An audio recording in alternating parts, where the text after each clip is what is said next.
clasifican a los organismos vivos, ¿sí? Entonces, para empezar, diremos que el significado de microbiología es el estudio de organismos microscópicos. Es una rama de la biología que estudia los microorganismos que no podemos ver a simple vista, ¿sí? Y puede dividirse en otras subramas, ¿verdad? Porque, por ejemplo, puede haber bacteriología, virología, protozoología, micología, que serían los hongos. Entonces tenemos tanto bacterias, cianobacterias, protozoarios, algas microscópicas y hongos microscópicos. Todo eso abarca lo que es la microbiología. Entonces vamos a ver cómo ubicamos a estos microorganismos de manera taxonómica. Pero ¿de dónde surge esto de clasificar a los organismos? Bueno, pues Aristóteles desde hace muchos años decidió clasificar a todos los seres vivos y él hizo dos grupos muy grandes, los animales y los vegetales. Pero Carlos Linneo decide también proponer algo más, ¿verdad? Él propone las categorías taxonómicas, ¿no? Llama categorías taxonómicas. ¿Qué son esas categorías taxonómicas? Bueno, pues la manera de clasificar, que simplemente es agrupar objetos, o en este caso agrupar a los seres vivos, se les va a agrupar de acuerdo a sus atributos o a sus características, a las características que presentan de manera externa. ¿Con qué fin se hace esta clasificación? ¿Con qué fin se hace este agrupamiento de seres vivos que cuentan con atributos similares? Pues se hace con el objetivo de conocer cuánta diversidad contiene un país, ¿verdad? O el planeta en sí. Entonces, ¿para qué quiero conocer lo que contengo, lo que tengo? Para poder cuidarlo, para poder conservarlo. Esa es la importancia del estudio, ¿verdad? De la diversidad. Entonces, originalmente se hacen clasificaciones basadas en las similitudes solamente, ¿verdad? A esas se les llamaba las clasificaciones fenéticas porque solamente era el aspecto externo. Era un tipo de clasificaciones artificiales porque no había una relación natural entre los organismos. Más adelante ya se establecen clasificaciones de tipo natural, que son clasificaciones basadas en la genealogía de los organismos, qué tanta relación evolutiva existe entre ellos. Entonces, pues es ahora más actual, más importante, ¿verdad? Tener este tipo de clasificaciones naturales porque se dan cuenta de que hay relaciones evolutivas entre los organismos, no solo se basan en parecido físico. Y volvemos a repetir, ¿por qué es importante clasificar? Porque permite conocer la diversidad que existe en un país, que existe en el planeta, y su finalidad es estudiarla y conservarla. No puedo conservar lo que no conozco. No puedo saber si mi país es megadiverso si no sé cuánta diversidad poseo. Entonces, México es uno de los 12 países megadiversos porque tiene muchas plantas vasculares, porque tiene muchos mamíferos terrestres. Son organismos que se pueden ver a simple vista, pero también hay una diversidad en el caso de la microbiología. Bueno, entonces, ¿de dónde surge ese esquema de 5 reinos que utilizamos mucho? Bueno, pues Aristóteles, ¿verdad? A mediados del siglo XIX clasifica a los organismos vivos como 2 reinos. El reino animal, reino animalia, y eran todos aquellos que podían moverse. Y sin embargo, pues las plantas, ¿verdad? El reino vegetal, eran todos los organismos que tenían coloración verde, que realizaban fotosíntesis y que no presentaban movimiento. Entonces, erróneamente, las algas las clasificaban dentro de los vegetales y son No son plantas, ¿verdad? ¿Por qué no son plantas las algas? ¿Alguien sabe por qué? ¿Por qué no podemos clasificar las algas como plantas? Porque casi no les da sol o porque están más así en las superficies en agua. Están más en agua, ¿verdad? Solo viven debajo del agua porque las algas no tienen la cutícula protectora que les impide la desecación. Entonces, solo las plantas verdaderas pueden estar fuera del agua y tienen esa cutícula importante, ¿sí? A ver, Solís Flores, ¿nos ibas a decir otra cosa? Porque además las algas no tienen raíces, ni tallos, ni hojas, ¿no? Sí, pues puede ser que tengan una especie de hojas, pero no son como tal, no tiene la función, pero no tienen raíces verdaderas. Las algas solo presentan una especie de rizoides que les permite estar fijas en un sustrato, pero no absorben nutrientes a través de ese rizoide. En cambio, una raíz verdadera sí le permite absorber a la planta nutrientes del suelo. Esas serían dos de las diferencias que existen entre algas y plantas. Entonces, para Aristóteles simplemente era que no se movieran y que tuvieran esa coloración verde para considerarlas como plantas. Y los que se movían y no eran verdes, pues eran animales. Pero una vez que se descubre a los microorganismos, existen eh, existen muchos problemas porque hay algunos microorganismos que tienen las dos características, ¿verdad? ¿Cuáles son esas dos características? Veamos a este microorganismo que se llama Euglena.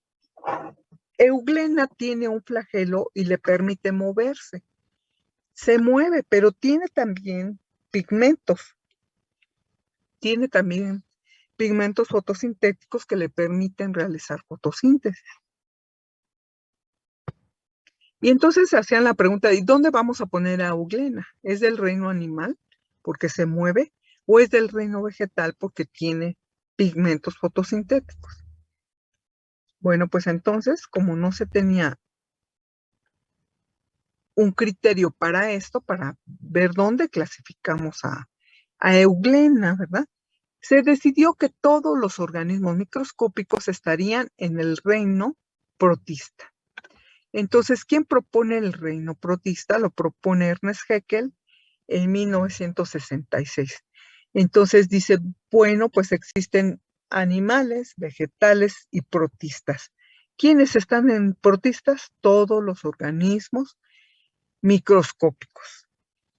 Pero más adelante se dan cuenta de que también existen diferencias entre los organismos microscópicos, porque hay unos que miden de 1 a 3 micras y otros que miden de 3 a 100 micras, ¿verdad? O pueden medir de 10 a 100 micras. Bueno, y hay unos que tienen núcleo definido y otros que no lo tienen. Entonces no son iguales todos los microorganismos, hay unos más pequeños que otros, hay unos que tienen núcleo y otros que no tienen núcleo, y hay unos que tienen organelos membranosos y otros no tienen organelos membranosos. Y entonces de esto se da cuenta otro biólogo alemán, ¿verdad? Y es Edward Chaton. Entonces Edward Chaton propone estos términos de procarionte y eucarionte. Entonces, procariontes son organismos que van a tener su material genético disperso en el citoplasma, no tienen núcleo definido porque no tienen una membrana nuclear. Entonces, esta es Escherichia coli, es una bacteria, y esta bacteria de Escherichia coli, toda esta parte blanca es el material genético disperso en el citoplasma, y todos los puntitos negros que se ven son ribosomas, que no son organelos membranosos, son proteínas, ¿verdad? Combinadas con ARN ribosomal. Entonces, esta bacteria de Escherichia coli es diferente a este protozoario. Este protozoario tiene mayor tamaño, ¿verdad? Mide de 10 a 100 micras y la bacteria de 1 a 3 micras. Y este protozoario no solo presenta un núcleo, presenta un macronúcleo y un micronúcleo. Y tiene muchas mitocondrias, tiene muchos organelos que son membranosos. Entonces, Edward Châtons es quien se da cuenta de estas diferencias entre microorganismos y entonces se decide que va a haber un reino denominado Monera. ¿Quiénes están en el reino Monera? Los organismos unicelulares procariontes, microscópicos procariontes. ¿Quiénes están en protista? Pues siguen estando los microorganismos, pero los eucariontes, los que sí presentan núcleo definido y presentan varios organelos en su citoplasma, sobre todo organelos membranosos, ¿sí? Entonces, bacterias y cianobacterias serían los únicos organismos que pertenecen al reino Monera. Y los demás, pues, pueden ser los protozoarios, las algas, tanto microscópicas como macroscópicas, que están en el reino protista, los hongos microscópicos, todos esos formarían parte, ¿verdad?, de los eucariontes, organismos eucariontes. Y los procariontes son bacterias y cianobacterias y están en el reino Monera. Y más adelante está el esquema más usado, el más popular, ¿verdad?, que es el de Robert Whittaker, que en el 1959, propone un esquema de 5 reinos. Fíjense, antiguamente se consideraba que los hongos eran plantas. No son plantas porque ni tienen raíces, no tienen pigmentos, no son autótrofos, tienen que absorber los nutrientes de la materia orgánica en descomposición. Entonces no es posible que se les pueda clasificar como plantas.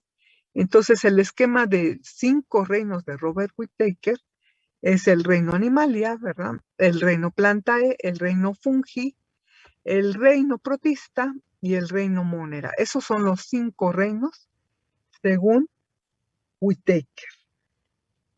Pero también ha tenido algunas modificaciones. De las más importantes modificaciones del esquema de los 5 reinos fue la realizada por Lynn Margulis en 1978 y con su colaborador Schwartz, que propusieron cambios, ¿verdad? ¿Cuál fue uno de los cambios que propusieron?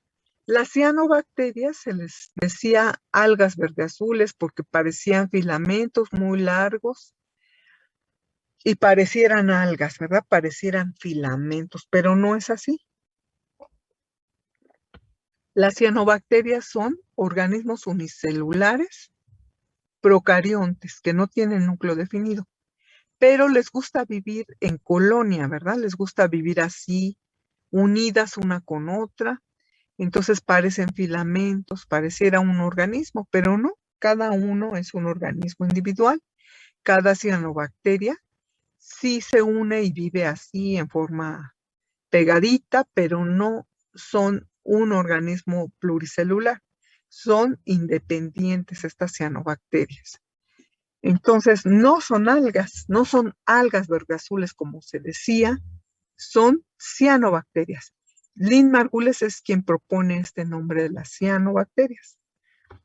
Bueno, también Lynn Margulis propone que los flagelos son solo de las bacterias, que los flagelos son una estructura muy sencillita que les permite a los microorganismos moverse.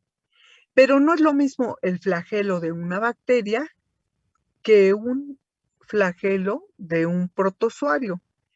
Un protozoario puede llegar a medir hasta 10 micras y la bacteria solo hasta 3 micras, ¿verdad? No, el protozoario puede llegar a medir hasta 100 micras. Entonces, no presenta flagelos un protozoario, presenta una estructura más compleja, formada por microtúbulos en paquetes de 3. Son 9 paquetes de 3 microtúbulos, ¿verdad? Entonces, es una estructura que le permite moverse al protozoario, que es un poco más complicada. Y entonces, Lynn Margulis le llamó a esta estructura undulipodio. Entonces son los undulipodios. Los flagelos son de bacterias, los undulipodios son de protozoarios. Bueno, actualmente hay un esquema de clasificación más actualizado que son los dominios. ¿De dónde surge esto de los 3 dominios? Bueno, pues siempre se clasificaba solo basándose en características físicas o habíamos dicho que características morfológicas o incluso se clasificaba en relaciones evolutivas, ¿verdad? Parentesco evolutivo. Pero en el 65, un investigador de apellido Zuckerman propone que también algunas moléculas biológicas, como pueden ser ácidos nucleicos o RNA, pueden ser estudiados, ¿verdad? ¿Por qué? ¿Por qué ARN ribosomal? Porque todos los seres vivos tenemos ribosomas. Entonces, estudiando las subunidades del ribosoma y comparando las secuencias de este ribosoma, el RNA ribosomal, se puede ver si existe alguna relación evolutiva entre los organismos, porque es una molécula que se ha conservado mucho con el tiempo y es una molécula que poseen todos los seres vivos, por ello se dice que es una molécula universal, ¿sí?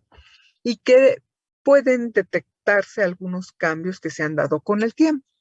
Bueno, pues después de estudiar mucho RNA ribosomal de diferentes organismos, se llega a la conclusión, ¿verdad?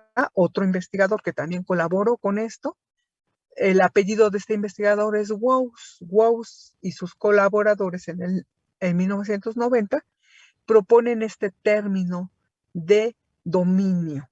Y el dominio sería también una categoría taxonómica, pero es superior al reino. Como les decía yo al principio, Carlos Linneo propone las categorías taxonómicas.